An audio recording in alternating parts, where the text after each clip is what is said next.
Hola, ¿qué tal amigos de Estrellita Fuentes? Qué gusto saludarlos, pues después de una temporadita que estuve medio ausente, pero ya estamos aquí de regreso y más en los temas tan efervescentes que se están gestando aquí en el estado de Michoacán, por supuesto en la plana nacional.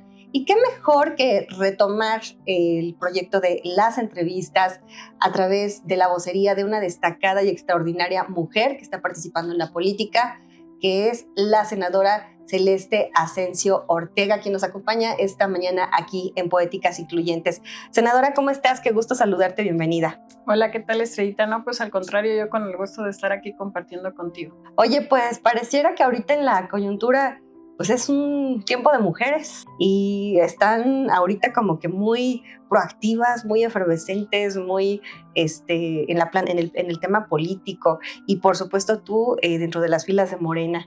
¿Tú cómo ves ahorita el tiempo de las mujeres? Bueno, yo considero que realmente siempre ha sido nuestro tiempo, siempre hemos estado trabajando, siempre hemos estado activas, siempre hemos estado en territorio, siempre hemos estado en la política. Siempre han estado en la talacha. Exactamente. Ajá, pero pocas veces tomadas. Hemos estado. Bueno, sí hemos estado. Ay, sí, bueno, pero pocas veces tomadas en cuenta. Exacto. Pocas veces visibilizadas como hasta ahora, gracias a esta cuarta transformación y a nuestra presidenta, la doctora Claudia Sheinbaum Pardo, que el lema llega una, llegamos todas, es amplísimo.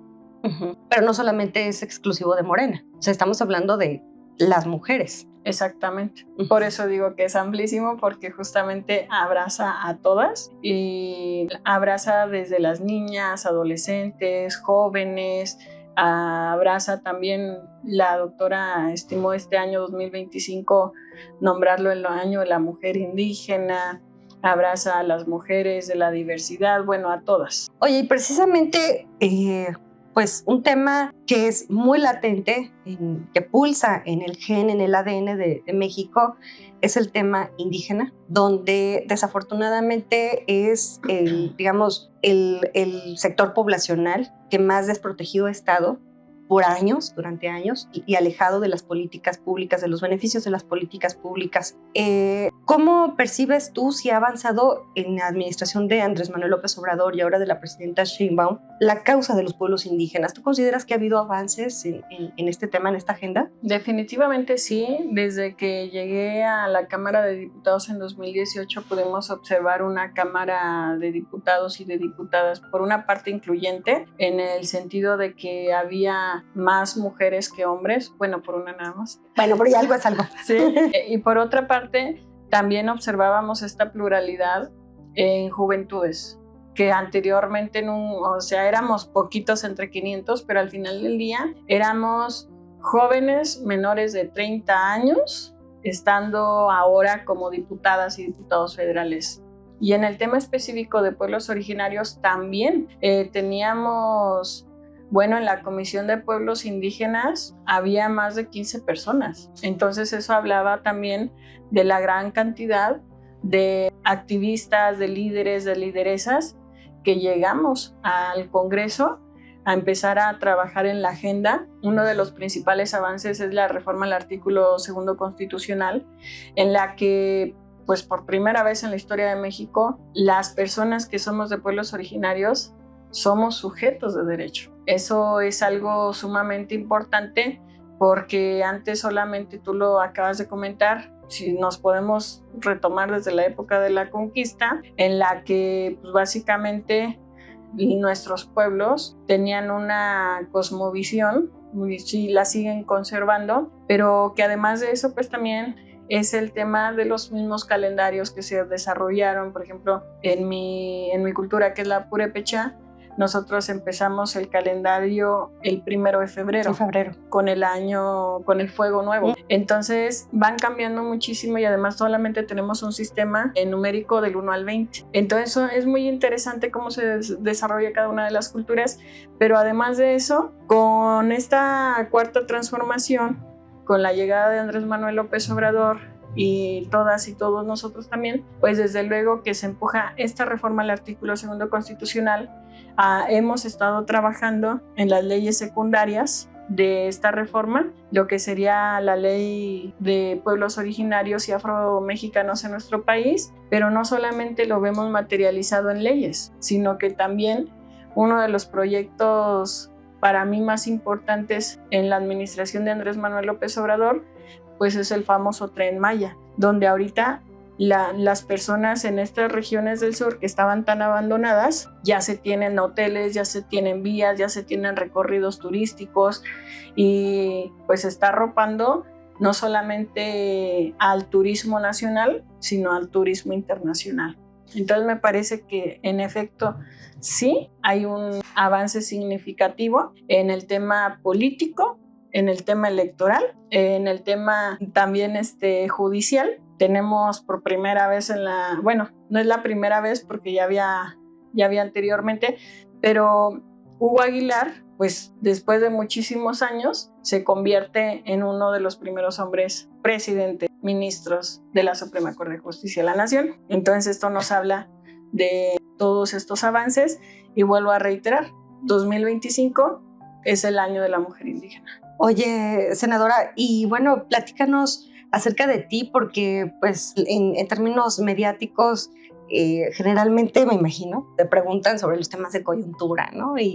Pero muy pocas veces hay como la oportunidad de platicar acerca de ti, de tu vida personal, de tu familia, de tus orígenes.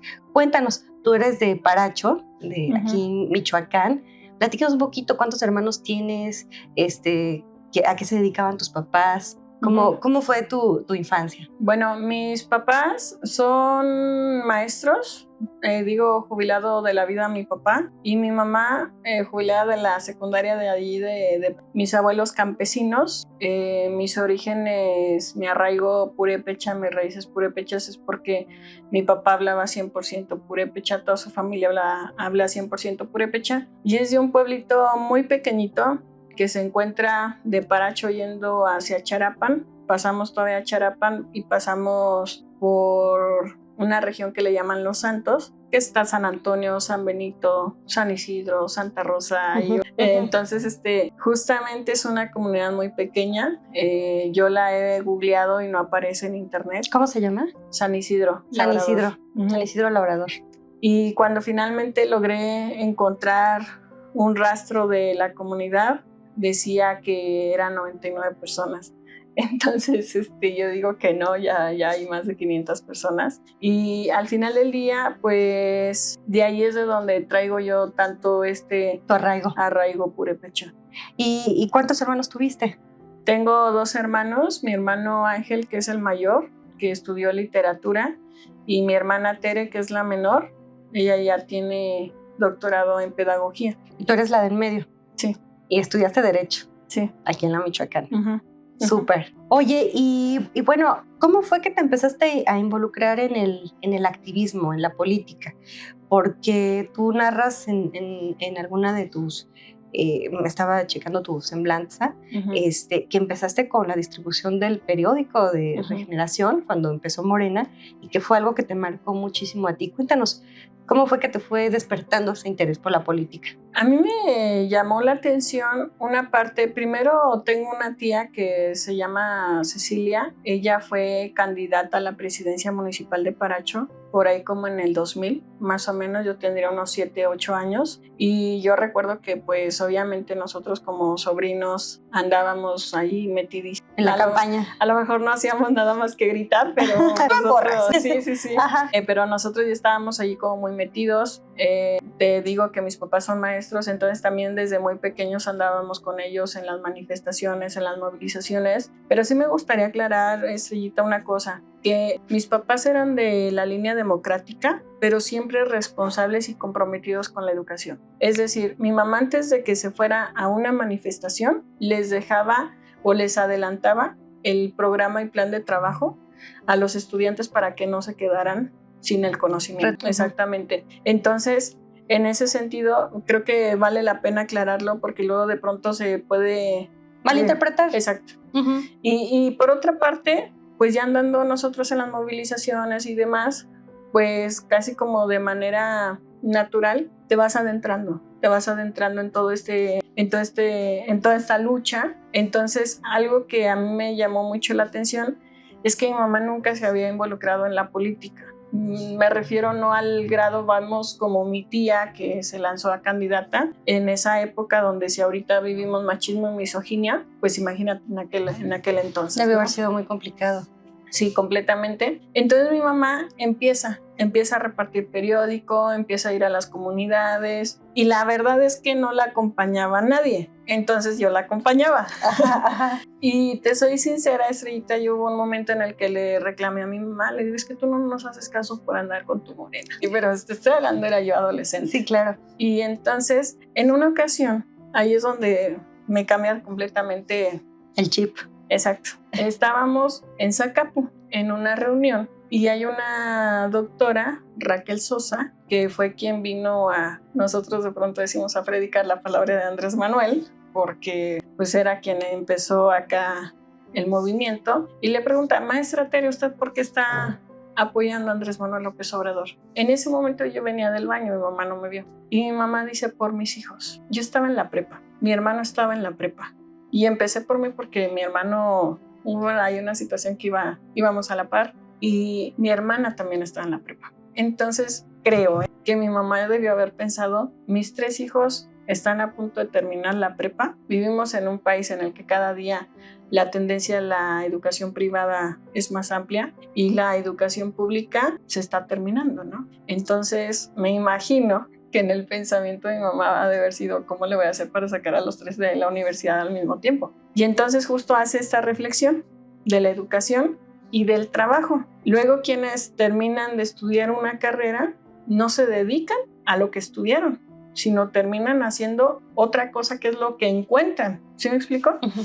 Entonces cuando mi mamá dice esto, estoy en Morena y apoyando a Andrés Manuel por mis hijos, en ese momento yo ya no solamente la acompaño, yo ya le digo, ¿cuándo vamos? Te involucras. Exacto. Ya no lo hago como nada más por ir con mi mamá, sino ya de convicción y de decir, si mi mamá lo hace por nosotros, pues también nosotros lo tenemos que hacer por quienes vivan. También deduzco de alguna manera que tu mami estaba hablando el tema de las oportunidades, de abrir camino, ¿no? De Exacto. abrir camino para ustedes, porque ahorita de lo que me compartes, pues me imagino en un entorno pues con tantos digamos, mitos en torno al papel de la mujer, debió haber sido también muy difícil, no solo para tu tía, para tu mamá, y seguramente ella observó que el camino para ti iba a estar complicado, que no ha sido nada terso, me imagino, no, pero sí. Bueno, no te lo dejó tan empedrado, ¿no? Sí, completamente. Y es que, mira, a mí me gustaría también aclarar que no es que estemos en contra de la educación privada, todo lo contrario, ¿no? O sea, quienes tienen las oportunidades, y las posibilidades. Bueno, exactamente. Pero hay un sector poblacional que se encuentra en escuelas privadas sin la oportunidad de una beca.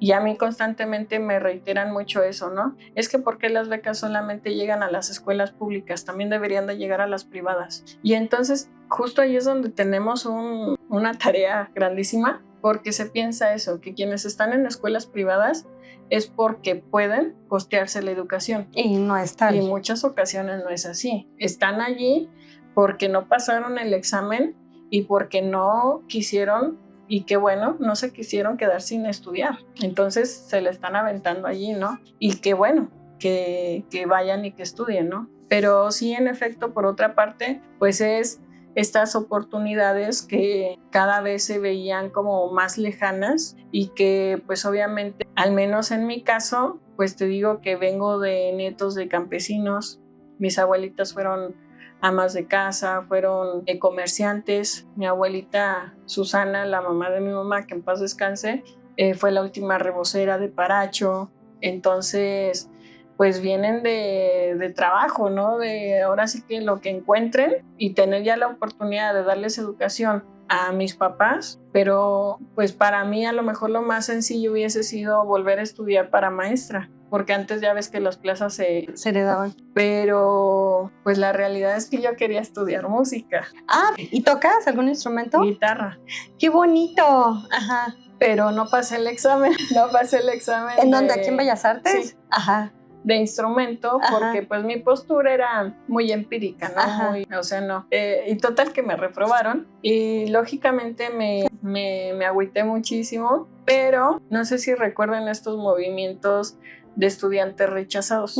Pues justamente al haber sido rechazada de Bellas Artes, de pronto me dice mi ahora cuñado, en aquel momento sí era mi cuñado, pero nada, era novio de mi hermana, y ahora me dice, oye Reina, fíjate que hay un movimiento de estudiantes rechazados para entrar a Derecho. Entonces yo dije, bueno, si mi primera opción de estudio es música, la segunda es Psicología, la tercera es para maestra como mis papás, la cuarta es de gastronomía y la quinta de Derecho, todavía entro, porque está dentro de mis primeras opciones. Ya sé que no tiene nada que ver una con la otra, pero pues dije, vamos a entrarle. Me terminó gustando, me gustó más la parte académica porque también estuve en el Ministerio Público, también estuve en algunos despachos de materia mercantil, penal, civil, familiar. Pero lo que realmente a mí me apasionó fue la investigación. Entonces yo dije, por allí le voy a dar. Pero a la par de la escuela, yo ya andaba en Morena. Entonces, o sea, la política era como mi hobby.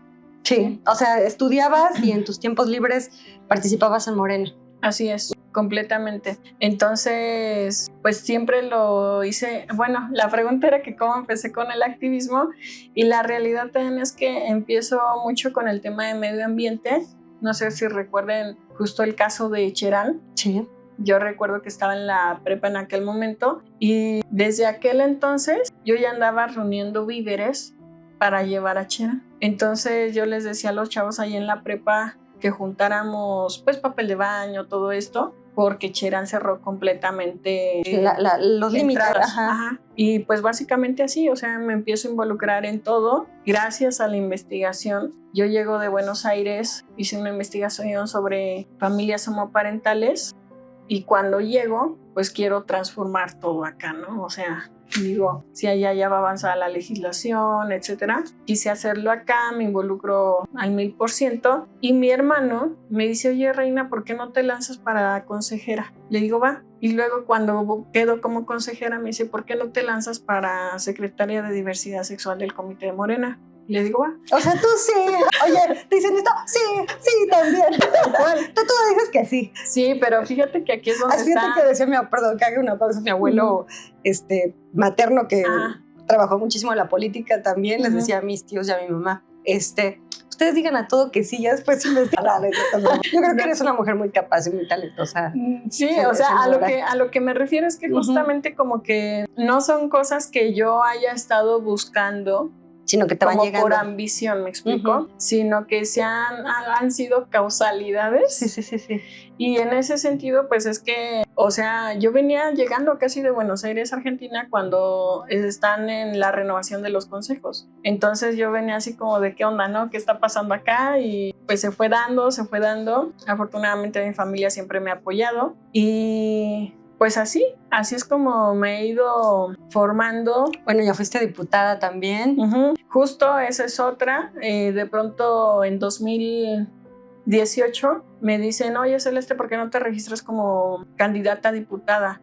Y yo les dije, no, porque en Morena no estamos por cargos públicos, en Morena estamos por convicción. Exacto. Y me dicen, a ver Celeste, sí, pero te sugerimos que te registres porque pues justamente eres fundadora, ¿no? Y yo, bueno, está bien. Me registré como candidata a diputada local por el Distrito 5. Pasaron como menos de 22 días cuando me mandan llamar de Ciudad de México y Andrés Manuel López Obrador me nombra candidata a diputada federal plurinominal. Entonces, ahí es donde básicamente mi vida da un giro completamente, porque tenía 25 años, pero justo se vive como una discriminación muy marcada para quienes somos ni siquiera diferentes, pero así nos ven las personas, porque los encabezados de las notas periodísticas eran diputada abiertamente lesbiana,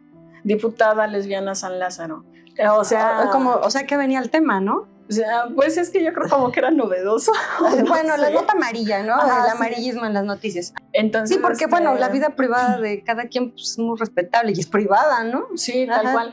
De hecho, fíjate que tuve la oportunidad de platicar Oye, pero con... qué fuerte eso, ¿no? Sí, eso es agresión. completamente. O sea, Ajá. pues es lo que yo les digo. Y todavía hasta la fecha, senadora lesbiana, senadora indígena, senadora... Y yo así, ¿de cuándo? No he visto que digan senador heterosexual o senador no indígena. ¿Sí me explico? O cuántas historias privadas hay tremendas Ujú. y nadie lo ventila y nadie dice nada, Es ¿no? correcto. ¿Sabes? Yo creo que mientras tú seas una persona íntegra, derecha y muy clara en tus convicciones y hagas el bien, pues, Ujú. o sea, lo demás es lo de menos. Exactamente. Que cada quien su vida privada y es su asunto. Sí, justo, y me parece que ahí es donde está mucho la lucha de la mujer, que no se nos estigmatice por nuestro género, sino que se nos reconozca el trabajo que hemos venido realizando. Entonces, pues sí ha sido como complicado porque ahorita que decías, y es que sí, o sea, yo puedo entender que para muchas personas dicen, a ver, no manches, en 2022 en 2015 con 22 años o 21, no me acuerdo exactamente cuántos tenía, fue secretaria estatal de Morena, a sus 25 años diputada federal, a sus 28 años nuevamente diputada federal y a sus 31 años senadora de la República. Y yo sé que para muchas personas puede significar o suerte o no sé, algo así. Pero la realidad, y ahora yo platicaba con un amigo que es ya ministro electo de la Suprema Corte de Justicia de la Nación, que también es de nuestra población LGBTIQ+, y él me decía, a mí me dijeron, en tu vida privada no nos vamos a meter, ese es tema tuyo. Y yo recuerdo perfectamente que le dije, ¿cuánto me gustaría que a mí así me dijeran? O sea, en tu vida privada ¿por ¿por qué la diferencia contigo? ¿Por el hecho de ser mujer? No sé. Qué extraño, ¿no? No sé, pero yo creo que justo a mí me ha tocado... no, pues te ha tocado difícil. No, justo es que eso es lo que bueno. Sí está padre el ascenso, perdón que te interrumpa, pero, o sea, ¿a qué costo en términos personales, sabes? El desgaste. Sí, o sea, tal cual, ¿no? La mayoría de las personas ven eso, un crecimiento político y profesional a muy corta edad, pero pues... Personalmente para mí a veces es como de China, ahora ¿para dónde me oculto? ¿Para dónde me hago? Porque vienen muchos... Los trancazos. Tal cual. Es estar expuesta. ¿Y a qué precio? Sí. Oye, Celeste, fíjate que estoy así como configurando una historia personal tuya. Me imagino el ambiente en el que creciste, con hija de 2 maestros, con un hermano que estudió literatura. Yo creo que pues estamos hablando de una familia muy culta, ¿sabes? Donde pues se leía, donde estaba el estudio, la disciplina, te dedicas a la investigación. O sea, lo que voy es, tienes un marco de formación intelectual pues bastante interesante, ¿no? Y luego este compromiso social que viste a través de tu familia, de tu tía, cómo viste a tu mamá en el activismo, pues también tú lo heredas y das un salto cuántico, tú ya lo platicabas, en términos de el trabajo de tus abuelos, lo que hicieron tus padres, el esfuerzo que hicieron para ustedes darles una carrera, y sí das un salto cuántico en esta generación tuya, imagínate qué bonito, pero en términos de evolución, ¿no? De evolución donde ahora tienes la oportunidad de incidir en las políticas públicas, ¿no? Ya sea desde San Lázaro, ya sea en el Senado de la República, y entonces eso pues, aumenta un compromiso, ¿no? Con tus ancestros y con tu agenda social, o sea, a lo que voy, estás rompiendo atavismos, no solo en términos de tu sistema familiar, sino también de la política y de tu comunidad. Y socioculturales, fundamentalmente, porque justo no es, o sea, ¿cómo llego al Senado? Y es que yo realmente, pues ni por aquí me pasó. O sea, si no me había pasado la Diputación Federal, porque yo realmente, o sea, no me metí a Morena. Es más, yo voté en contra de que Morena fuera partido político, porque yo no quería que Morena se convirtiera en un PRI, en un PRD. O sea, yo realmente quería que Morena siguiera como un movimiento social, que Morena siguiera en las calles, que Morena siguiera en las plazas públicas, que Morena siguiera en la defensa del petróleo, de todo, ¿no? Y me parece que lo hemos defendido hasta donde hemos podido, pero también se nos han colado, es una realidad. Personajes indeseables, esa es la realidad. Entonces, ¿a qué voy con esto? A que precisamente, como lo hemos comentado, pues yo vengo de la comunidad. Yo vengo de convicciones, vengo de educación, de todo este segmento de la población, de lucha y demás. Recuerdo mucho que me decían, seguramente te van a poner y a los 15 días te van a hacer renunciar para que entre tu suplente. O la otra que también me decían mucho, no, pues ni te la creas, ¿no? Hubo una persona que me dijo, a ver, Celeste, ¿quieres la candidatura o no? Y le dije, ¿por qué? Pues porque entonces en tal lugar no van a ir tal candidato y tal y tal y tal. Y yo así de no manches, o sea, ¿qué onda con esto? O sea, imagínate, ¿no? Era como que yo dije, no manches, voy a llegar a la candidatura y vamos a poder transformar el mundo. Y te das cuenta que no es así, ¿no? O sea, cómo se van gestando estas negociaciones políticas, ¿no? A nivel interno. Pero sobre todo hombres. También esa es otra de las cosas, que es muy complicado cuando en las mesas políticas participan mayormente hombres y cuando quieres incidir, una por la edad y dos por el género, te dicen así casi tú, cállate que no sabes, ¿no? ¿La política sigue siendo cosa de hombres? No, tenemos a la presidenta y... Pero en el submundo de la política, en el inframundo de la política, en los entretejes y manejes. En el inframundo me parece que más bien es en el imaginario de ellos, la política sigue siendo de ellos. En la realidad ya vemos muchísimas voces diciéndoles, cálmate, diciéndoles, ya estamos aquí, ya no nos vamos a quedar calladas, ya no me vas a violentar y sobre todo, si me violentas a mí, vamos a luchar para que ya no violentes a quienes vienen detrás de mí. Entonces, en su imaginario, como que ellos todavía se sienten que son los que hacen todo, ¿no? En nuestra realidad, estamos presentes y más presentes, aunque no quieran. Oye, senadora, y bueno, pues ha sido de las mujeres jóvenes más votadas en la última elección aquí en el estado de Michoacán. Cuéntame cómo estuvo el tema de los recorridos, cómo es tu vinculación con la gente. Me imagino que sigues haciendo tus visitas. ¿Cómo pulsas a Michoacán? Pues fíjate que justo es lo que te decía, ¿no? Yo al venir de la comunidad, pues lógicamente hago mucho trabajo con la comunidad. Entonces fueron los pueblos originarios quienes me dijeron, a ver Celeste, tú vienes más que el presidente municipal. No conocemos a nuestro diputado local. No sabemos quién es nuestro diputado federal.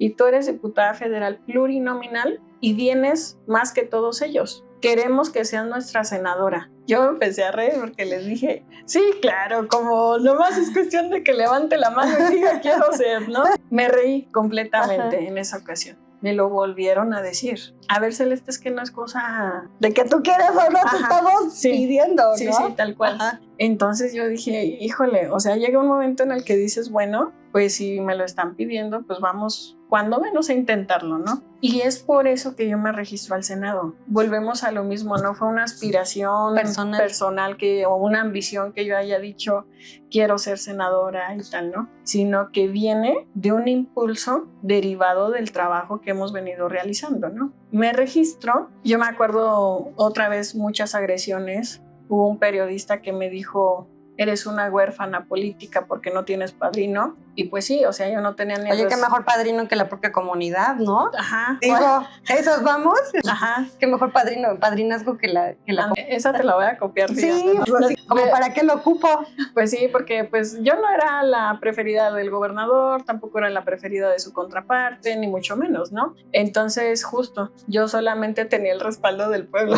Sí, claro. Pero pues tú sabes que en política de pronto sí se llega a necesitar como tener conocidos aquí y acá, ¿no? Entonces, las probabilidades de que yo fuera la candidata eran como del 0.1%. Y cuando se da esta posibilidad, pues justamente quienes más me respaldaron fueron las comunidades. Pero acá se viene otro montón de retos, porque yo llego a ser diputada federal en el contexto en el que nosotros mismos aprobamos la austeridad republicana. Es decir, nosotros ya afortunadamente no tuvimos la posibilidad de robar para techumbres, para carreteras, los moches, ¿no? Los famosos moches. Ya, quitamos eso. Entonces, también te das cuenta que hay un montón de violencias políticas cuando, vamos a decir, los patrocinadores se van con los hombres y no con las mujeres. Lo cual para mí también era bueno porque así no me comprometía luego con quién sabe quién, para quién sabe qué, ¿no? Pero recorrer un estado con 113 municipios, un autónomo, sin las condiciones económicas es sumamente difícil, pero no imposible. Entonces, yo te puedo garantizar, Estrellita, que en la historia de Michoacán he sido la senadora que ha hecho la campaña más austera de la historia. No por gusto, sino por necesidad. Bueno, pero lo hiciste. Ajá. Lo hiciste y lo lograste. Tan es así que estás aquí. Sí, y la verdad es que yo le agradezco muchísimo a mi equipo de trabajo porque pues no sé cómo le hicimos, pero lo sacamos. Y... ¡Wow! ¡Qué bonito! Sí, y fue una cuestión política, la parte económica, pero por otra parte también que los compañeros no toleraban que fuera la Fórmula 1. ¿Cómo una mujer va a ir arriba que el hombre? ¿Sí me explico? Y no lo toleraban. Y entre las cosas que me decían era, nadie va a votar por ti porque no te conocen porque eres muy joven. No van a votar por ti por tu orientación sexual. No van a votar por ti porque no tienes dinero para que pagues el voto. En mi vida, Estrellita, he pagado un solo voto para nada. Entonces, soy fundadora de Morena. Has estado en el activismo. Sé tocar toda puertas, la vida. Sí, claro. Sé repartir periódico y sé convencer a las personas. Yo recuerdo, de senadora, que trabajaba yo en el Congreso Federal, cuando fue la primera campaña que tuvo Morena, y ¿te acuerdas que fueron las candidaturas por sorteo? Y me acuerdo muy bien que se hablaba ahí en el Congreso de que pues Andrés Manuel lo que había determinado es, les dieron su cachucha, unos flyers y a caminar. Sí. O sea, esto se trata de caminar, ¿no? Que así fue como empezó realmente Morena con sus primeras candidaturas. Entonces, pues yo te veo como una persona muy congruente, senadora, en un esfuerzo que viene desde abajo, ¿no? Desde la base, con la gente, que es a final de cuentas como deberían de construirse también las candidaturas. Sí, no por imposición, ni por dedazo, ni por cuota. Sí, es más, de esa nos vamos, ni por cuota. O sea, realmente tendría que ser quien tenga más mérito, quien tenga más trabajo territorial, y a esas nos vamos, ¿no? Sí, completamente. Y es que justo yo lo que visualicé es que las personas me veían y aparte, o sea, recibí un cariño impresionante en los mercados, en las puertas, en las casas. Yo, para mí era como sumamente importante y lo agradezco muchísimo porque yo cuando iba a tocar una puerta de un hogar, y lo he dicho, es tocar la puerta del corazón de las familias de Michoacán. Entonces, cuando yo hacía esto y de pronto ver a personas que estaban en sillas de ruedas, ver a personas de la tercera edad, ver a personas, niños, niñas, o sea, de todo tipo, es esa cercanía que te aseguro también que nadie lo ha hecho, porque están acostumbrados a hacer unas asambleas multitudinarias, y yo rompí con esos esquemas, porque yo no tenía para movilizar a la gente, yo tenía para ir a tocar puertas. Entonces hice todo lo contrario a lo que se ha venido haciendo.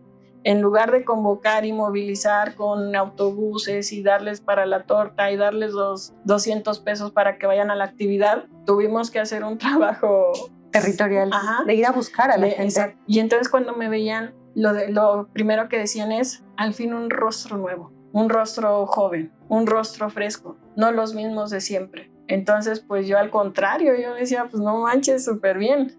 Y fue de allí que, más allá de lo que puedan decir mis compañeros, yo sí observo que uno, como hay que decirlo, es la oleada Andrés Manuel López Obrador, es la oleada Claudia Sheinbaum Pardo, y también es eso, que ya en Michoacán quieren ver rostros nuevos. Wow. Oye, y ya para cerrar, senadora, ¿tú cómo ves a Michoacán? Digamos, pues ahorita está estrenándose con Morena, ¿no?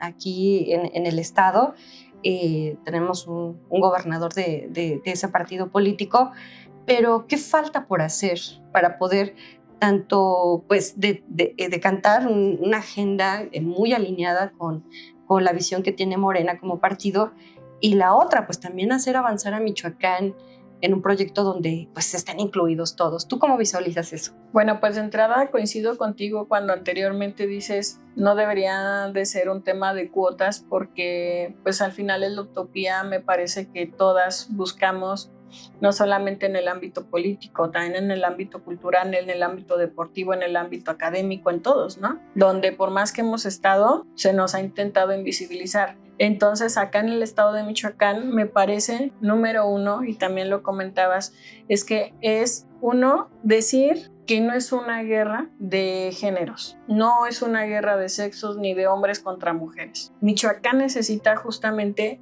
un perfil que pueda ir contra la corrupción y que pueda, desde luego, garantizarle a las y los michoacanos que va a ser un gobierno que escucha, que va a ser un gobierno cercano a las y los ciudadanos de todos los sectores, desde las comunidades originarias hasta el nivel empresarial, porque Michoacán es un estado tan rico y tan diverso, tan plural, tan grande. Vaya, o sea, retomo el eslogan de Michoacán es el alma de México. Y claro que necesitamos un enfoque en el que los ciudadanos y las ciudadanas hagamos precisamente comunidad. Y nuestra presidenta lo retoma cada oportunidad que puede. Necesitamos un gobierno que no esté divorciado con el pueblo. Entonces, obviamente, ahorita yo he visto algunos avances. Por ejemplo, si me regreso a mi época estudiantil, yo hubiese querido que se tuvieran los teleféricos, ¿no? No me tocaron. Me tocaron las comis y me tocó, como estoy muy alta, ir ahí toda jorobada, ¿no? Pero sí han desarrollado buenos proyectos en el tema, por ejemplo, también del aguacate, donde se han desarrollado estos sistemas que se detectan vía satelital, donde hay mayor deforestación. Entonces me parece que en materia de medio ambiente, en algunos casos se ha avanzado, en algunos otros no. ¿La corrupción se ha terminado aquí en Michoacán? Todavía continúa, no solamente en Michoacán, también en el país, y me parece que por eso también tenemos que seguir trabajando con perfiles que vengan a trabajar, que vengan a servir y no a servirse. Entonces, digo, no todos, tenemos, como hay perfiles corruptos, también tenemos perfiles que han dado excelentes resultados. Entonces, pero pues es un poquito de ir observando, ir quitando estos perfiles negativos e irnos quedando con los perfiles que realmente abonen a la construcción de un Michoacán verdaderamente con bienestar para todas y para todos. Yo te reconozco todo tu esfuerzo, tu lucha personal, cómo te has tenido que sostener y mantener fuerte, ¿no? ante los golpes, ¿no? Que no han estado fáciles. Y qué bueno que tú sí tengas la convicción de decir, bueno, pues sigo adelante. ¿Por qué? Porque tengo una comunidad, un compromiso que me respalda, ¿no? Entonces, pues muchísimas felicidades, senadora, y espero que no sea la última charla que tengamos, que nos extendimos bastante, pero estuvo muy, muy rica, la verdad. Gracias por tu tiempo y por este espacio. Al contrario, yo muy agradecida contigo, Estrellita, y también pues invitar a todas las personas para que sigan viendo tu programa. Y gracias. Ya luego yo también te voy a invitar al mío. Me parece muy bien. ¿Dónde te pueden encontrar en redes sociales? Pues básicamente en todas, Facebook, TikTok, Instagram, YouTube y X, como Celeste Asensio. Celeste Asensio con SC. Exacto. Muy bien, Celeste Asensio. Bueno, pues ahí tienen a ustedes la senadora Celeste Asensio, quien preside la Comisión de Derechos Humanos en el Senado de la República, y bueno, que también pues la van a ver ahí muy activa y muy presente en la agenda pública de Michoacán. Nosotros nos despedimos, les agradecemos muchísimo el favor de su atención y también, por supuesto, a Poéticas e Incluyentes por este espacio que nos brindaron, que nos habilitaron. Estén muy pendientes de su cartelera, y a su director, Nacho Tena, de verdad, muchísimas gracias, amigo, hermano, por permitirme este lugar. Nos vemos en la próxima entrevista y muchísimas gracias.